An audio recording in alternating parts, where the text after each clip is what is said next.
பயப்படாதே, உன்னை சந்திக்கும் காலம் வந்துவிட்டது. உன்னை மகிழ்ச்சிப்படுத்தும் காலம் வந்துவிட்டது. நீ கஷ்டப்பட்டதும் துன்பப்பட்டதும் போதும். முன்னுடையதான கஷ்ட நாட்கள், உபத்திரவு நாட்கள், உனக்கு நெருக்கத்தின் நாட்கள் முடிந்து போனது. துக்க நாட்கள் முடிந்து போனது. ஹல்லேலூயா ஹல்லேலூயா ஆமென். ஹல்லேலூயா ஹல்லேலூயா ஆமென். ஹல்லேலூயா ஹல்லேலூயா ஆமென். ஹல்லேலூயா ஹல்லேலூயா ஆமென். வானாதி வானங்கள் கொள்ளாதவரே, வார்த்தையால் வர்ணிக்க கூடாதவரே, போயாமல் உம் புகழ் நான் பாடுவேன். இன்றுமே என்றுமே என்றென்றுமே. வானாதி வானங்கள் கொள்ளாதவரே, வார்த்தையால் வர்ணிக்க கூடாதவரே, போயாமல் உம் புகழ் நான் பாடுவேன். இன்றுமே என்றுமே என்றென்றுமே. ஹல்லேலூயா ஹல்லேலூயா ஆமென். ஹல்லேலூயா ஹல்லேலூயா ஆமென். ஹல்லேலூயா ஹல்லேலூயா ஆமென்.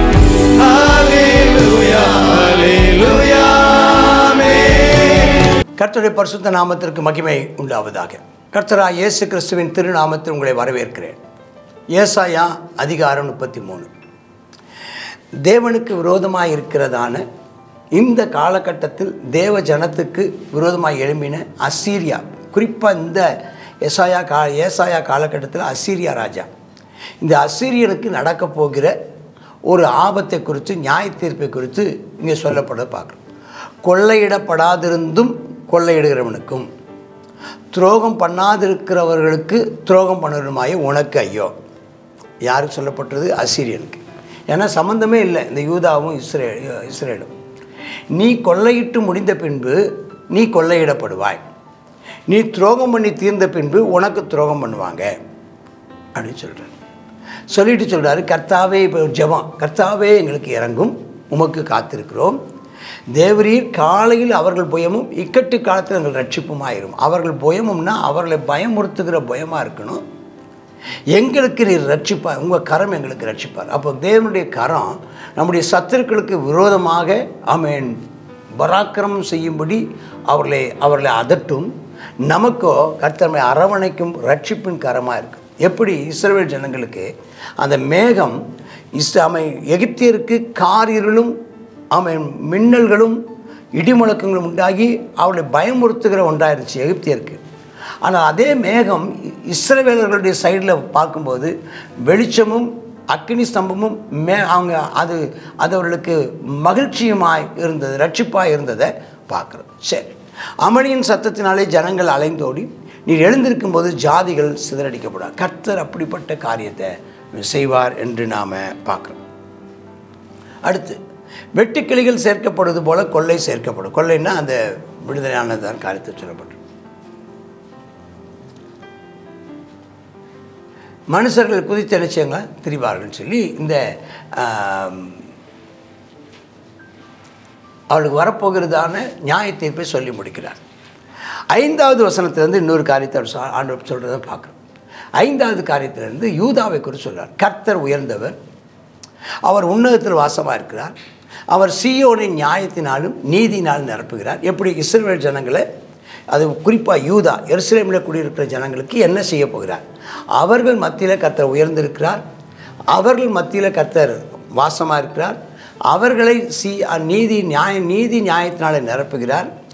பூரண ஞானமும் பூரண ரட்சிப்பும் பூரண அறிவும் அவங்க காலத்தின் உறுதியாக இருக்குமா? கர்த்தருக்கு பயப்படுறதுல அது பொக்கிஷம். அப்போ யூதா கர்த்தருக்கு பயந்து நடக்கும். அப்போ நம்மளும் கர்த்தருக்கு நீங்கள் பயந்து நடந்தீங்கன்னா அதுதான் நமக்கு ஐஸ்வர்யம். கர்த்தருக்கு பயந்து நடக்கிறவங்களுக்கு பூரண ரட்சிப்பு உண்டு, பூரணமான ஞானம் உண்டு, பூரணமான அறிவு உண்டு.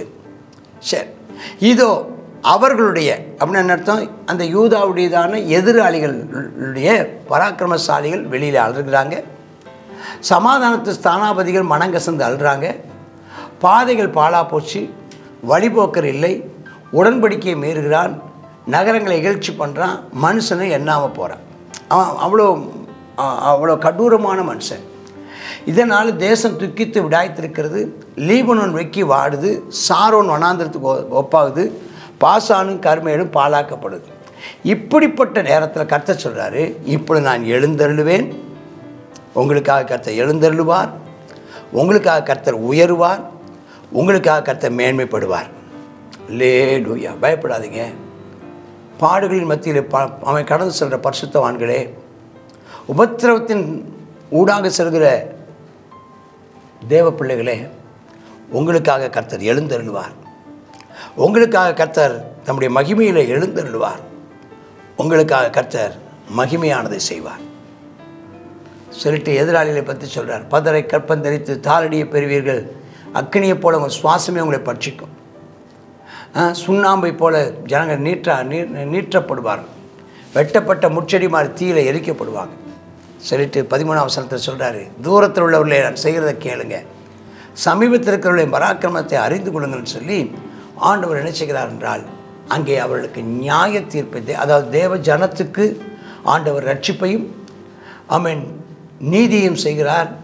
தேவ ஜனத்துக்கு விரோதமாக இருக்கிறவர்களுக்கு கர்த்தர் நியாய தீர்ப்பையும் தண்டனையும் கர்த்தர் செய்கிறார். 14 சீயோனில் உள்ள பாவிகள் திகைக்கிறாங்க, மாயக்காரரை நடுக்கம் பிடிக்கிறது, பட்சிக்கும் அக்கினிக்கும் முன்பாக நம்மை தரித்திருப்பவன் யார்? நித்திய ஜுவாலை. அப்போ ஆண்டவருடையதான அந்த அந்த நியாய தீர்ப்பை நினைச்ச முடியாது, யாராலும் தடுக்க முடியாது.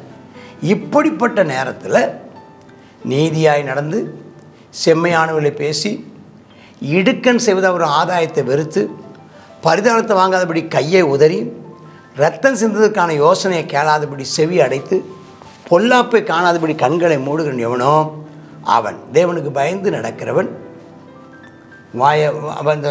வாயை அந்த பொல்லாப்புக்கு நினைச்சக்கூடாது, கண்டதையும் பேசக்கூடாது.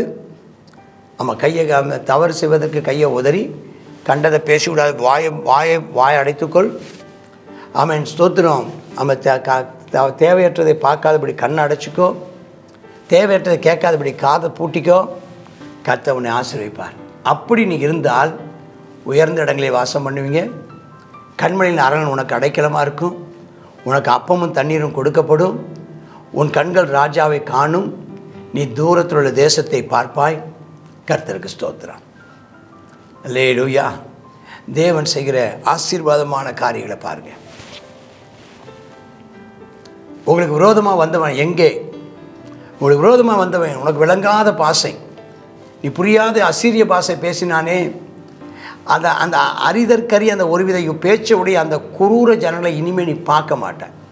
எப்படி இன்று கண்ட எகிப்தினை நீ காண மாட்டான்னு சொன்ன ஒரு வாக்குத்தத்தத்தை போல இங்கே இனி நீ அசீரிய இந்த விளங்காத பாசை பேசுகிற இவங்களையும் இந்த அரிதற்குரிய ஒரு விதமான பேச்சவுடையதான் இந்த கொரூர ஜனங்களாகிய அசீரியாவை, இந்த சத்துருவை இனி நீ காண மாட்டாய்.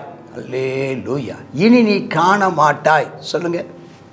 இன்று கண்ட எகிப்தினை இன்றுமே காண மாட்டான்னு சொன்ன அதே போல உள்ள ஒரு வார்த்தை தான் இங்கே ஆண்டவர் இஸ்ரவேல் ஜனங்களுக்கு கொடுக்குறாரு. ஆமென். இனி அந்த கொரூர ஜனங்களை இனி நீ காண மாட்டாய். சரி, தேவன் எருசலேமை காப்பாற்றுவாராம்.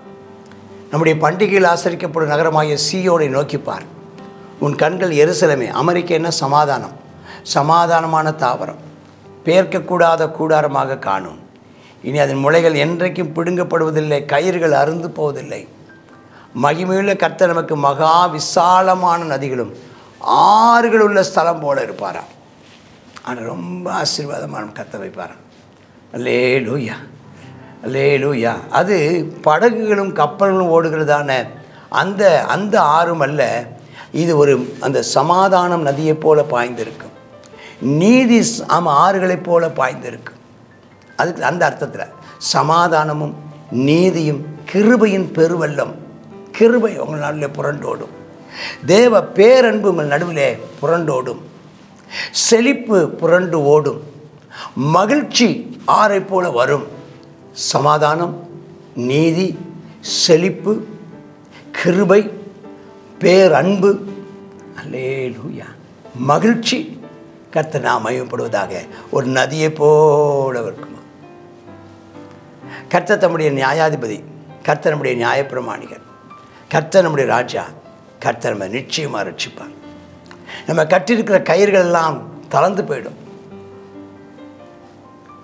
பாய்மரத்தை கெட்டிப்படுத்தவும் பாயை பிரிக்கவும் கூடாமல் போகும். அப்படி திரளான பொருள் பங்கிடப்படும். சப்பானிகள் கூட கொள்ளையிடுவாங்களாம். கர்த்தர் அவ்வளவு ஆசீர்வாதத்தை கர்த்தர் உங்களுக்கு தரப்போகிறார். அவ்வளவு மகிழ்ச்சியை கர்த்தர் உங்களுக்கு தரப்போகிறார். அவ்வளவு ஆசீர்வாதத்தை கர்த்தர் உங்களுக்கு தரப்போகிறார். நீ நினைத்து பாராத நன்மைகளை கர்த்தர் கட்டளையிடப் போகிறார். பயப்படாதே. உன்னை சந்திக்கும் காலம் வந்துவிட்டது.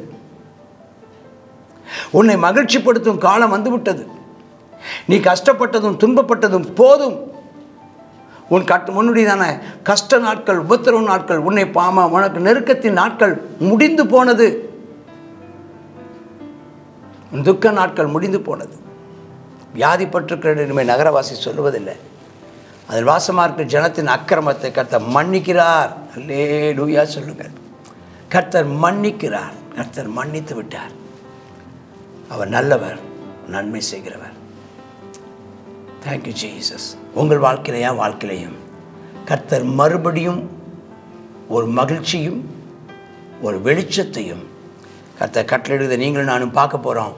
கர்த்தரை மகிமைப்படுத்துங்கள். தலையை உயர்த்தி கர்த்தரை ஸ்தோத்திரம் பண்ணுங்கள். ஆமேன், ஆமேன். God bless you. ஏசாயா 33வது அதிகாரம். 33வது அதிகாரத்தில் சொல்லப்பட்டிருக்கிறது, நீதியாய் நடந்து செம்மையானவைகளை பேசி இடுக்கண் செய்வதனால் வருகிறதான ஆதாயத்தை வெறுத்து தன் கைகளை என்ன செய்யணுமா, பரிதானங்களை வாங்காதபடிக்கு தன் கைகளை உதறி இரத்தம் சிந்துவதற்கு ஏதுவான அந்த யோசனைகளை, மற்றவங்க சொல்லுகிற யோசனைகளை கேளாமல் விட்டு அவன் பொல்லாப்பை காணாதபடிக்கு தன் கண்களை அடைத்து கொள்ளுகிற அப்படிப்பட்டதான ஜனங்களை கர்த்தர் என்ன செய்வாராம், உயர்ந்த அடைக்கலத்தில் வைப்பாராம். அவர்கள் உயர்ந்த இடத்துல வாசம் பண்ணுவாங்க. அப்போ இந்த நாளில் நம்ம என்ன செய்யணும், இப்படிப்பட்டதான நபராக நம்ம காணப்பட கர்த்தர் நமக்கு உதவி செய்வாராக. அப்போ நமக்கு என்ன செய்யுமா, அப்போ சாப்பாடு, அப்போம்னா சாப்பாடு நமக்கு என்ன செய்யும், குறைவில்லாமல் கிடைக்கும். தண்ணீர் என்ன செய்யுமா, அவர்களுக்கு நிச்சயமாய் கிடைக்கும். அவர்களுடைய கண்கள் ராஜாவை காணும், ராஜாவை தேவனை காணும். அப்போ இந்த நாளில் இப்படிப்பட்டதான தீமைக்கு விலகி நம்மை பாதுகாத்து கொள்வோம். கர்த்தர் நம்மை உயர்ந்த இடத்துல வைத்து நம்மை பாதுகாத்து கொள்வார். ஜெபம் பண்ணுவோமா? அப்பா, உமக்கு நன்றி செலுத்துகிறோம். இந்த நாளிலும் கர்த்தாவே, நாங்கள் இந்த கேட்டதான இந்த வசனத்தை நாங்கள் கர்த்தாவே அப்பா மனதில் வைத்து அப்பா, விரோதிகளுக்கு நீ நியாயத்தீர்ப்பு வைத்திருக்கிறீரப்பா.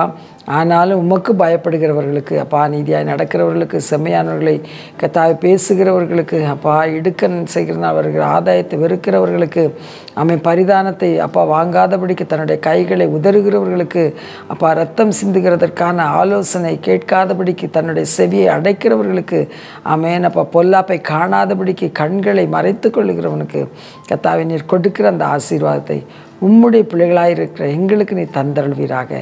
நாங்கள் இப்படியே நடந்து நீ சொன்ன வார்த்தையில் வலதுபுறம் இடதுபுறம் சாயாதபடிக்கு அப்பா ஸ்தோத்திரம், உண்மையே அப்பா நோக்க அப்பா அவருடைய கண்கள் ராஜாவை காணும், மகிமை பொருந்தினவராய் காணும் என்று பார்க்கிறோமே. உண்மை காணத்தக்கதாக நாங்கள் அப்பா ஆசைப்படுகிறோம்ப்பா. ஏசப்பா, உம்முடையதானே திருமுகத்தை நாங்கள் கண்டு திருப்தியாக கிருபை தாரும் அப்பா. இந்த பொல்லாப்புக்கெல்லாம் விலக்கி பாதுகாத்துக்கொள்ளும். இயேசுவின் நாமத்தில் ஜெபிக்கிறோம் நல்ல பிதாவே, ஆமென்.